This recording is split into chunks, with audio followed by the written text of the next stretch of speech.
Hello everyone, कैसे हो सब लोग। उम्मीद है कि सब बहुत अच्छे से होंगे। इस वीडियो में हम डिस्कस करने वाले हैं इलेक्ट्रिसिटी चैप्टर के एक्सरसाइज के क्वेश्चन नंबर 13 के सॉल्यूशन के बारे में। अगर आपने इसे प्रीवियस वीडियो अभी तक नहीं देखा, साथ ही साथ आने वाले सॉल्यूशन देखना चाहते हो तो कंप्लीट प्लेलिस्ट का लिंक मिलेगा आपको डिस्क्रिप्शन में, तो एक बार डिस्क्रिप्शन आप जरूर चेक कर लोगे। क्वेश्चन नंबर 13 क्या है?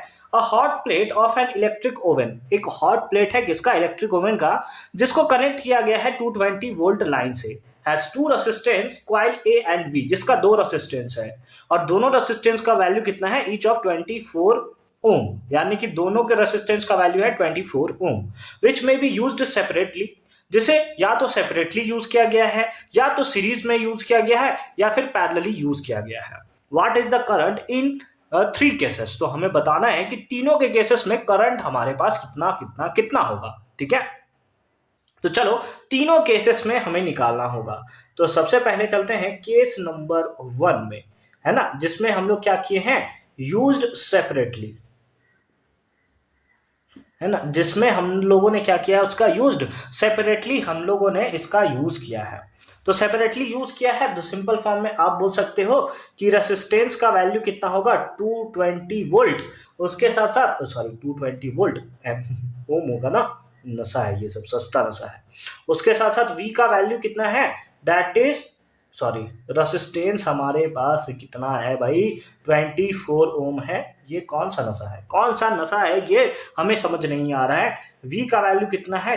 220 वोल्ट है। तो हमें करंट निकालना है। क्या सिंपल सा हलवा क्वेश्चन है भाई।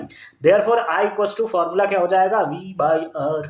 V का वैल्यू कितना है? 220 बाई R का वैल्यू कितना है? R का वैल्यू है 24। 4 के टेबल में 6 टाइम्स में, 4 के टेबल में ये आ जाएगा 55 टाइम्स में। फिर कैंसिल होगा क्या? बिल्कुल नहीं कैंसिल होगा। डिवाइड कर दोगे तो आ जाएगा 9.10, यानी कि 1 और 7, है ना, 16666 ऐसा आता चलेगा। तो 7 कर दिया हमने। इतना क्या? ओम, इतना ओम। ये तो हमारा हो गया फर्स्ट केस को लेकर कि फर्स्ट, वो भी ओम लिख दिया मैं, फिर एम्पियर। ये सस्ता नशा है भाई, सस्ता नशा है। एक सेकंड रुक जाओ, मेरे को लगता है कुछ हो गया।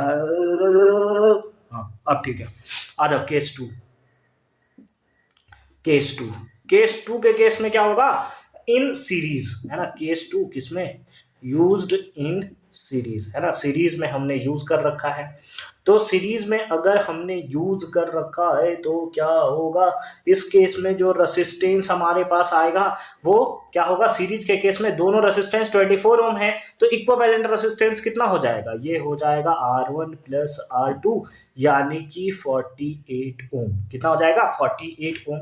वोल्टेज कितना है? वोल्टेज आप बोलोगे वोल्टेज है सर 220 वोल्ट, है ना, इतना वोल्टेज से सप्लाई किया गया है।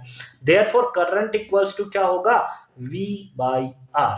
V का वैल्यू कितना है? V का वैल्यू है 220 बाई R का वैल्यू कितना है? 48 है। कितना है?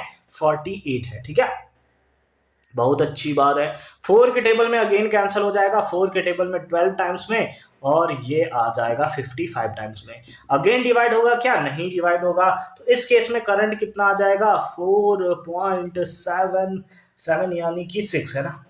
4 पॉइंट कितना हो गया?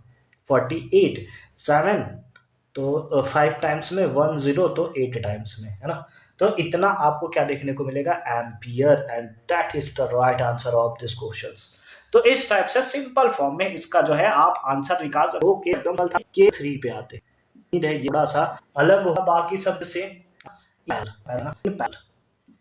आज लगते हैं क्या होगा कनेक्ट करने बाद। अब करना हो तो क्या लोगे? R equals 1 by R1 24 1 2 again 20, तो 1 by R is equal to 24। 1 हो जा कैंसिल हो जाएगा कितने टाइम्स? तो R इक्वल्स टू आ जाएगा आ जाएगा इक्वल्स टू, तो वो देखने को मिलेगा। उसके साथ V वैल्यू पर आओ। V का कितना है भाई? 220 है सर।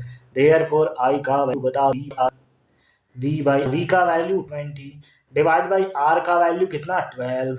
4 के टेबल 3 टाइम्स, 4 टेबल में 55, तो I इक्वल्स टू कितना हो गया? 55/3। डिवाइड कर दोगे इसको 3 के टेबल में टाइम्स में आ जाएगा 125, यानी कि 8 0.333333 ऐसा होता रहेगा, तो इसको हमने 3-4 एम्पियर कर लिया, यानी इस केस में करंट कितना आएगा 18.34 ampere, and that is the right answer of this question, है ना। तो इस बेसिस पे एकदम सिंपल तरीके से हमने क्वेश्चन नंबर 13 को भी जो है वो एकदम बराबर तरीके से सॉल्व कर दिया है। उम्मीद है कि ये क्वेश्चंस भी आपको बहुत ही अच्छे तरीके से समझ में आया होगा। मिलते हैं आपसे अगली वीडियो में क्वेश्चन नंबर 14 के सॉल्यूशन के साथ। तब तक के लिए अच्छे से पढ़ाई करते रहो। All the very best for your upcoming examination.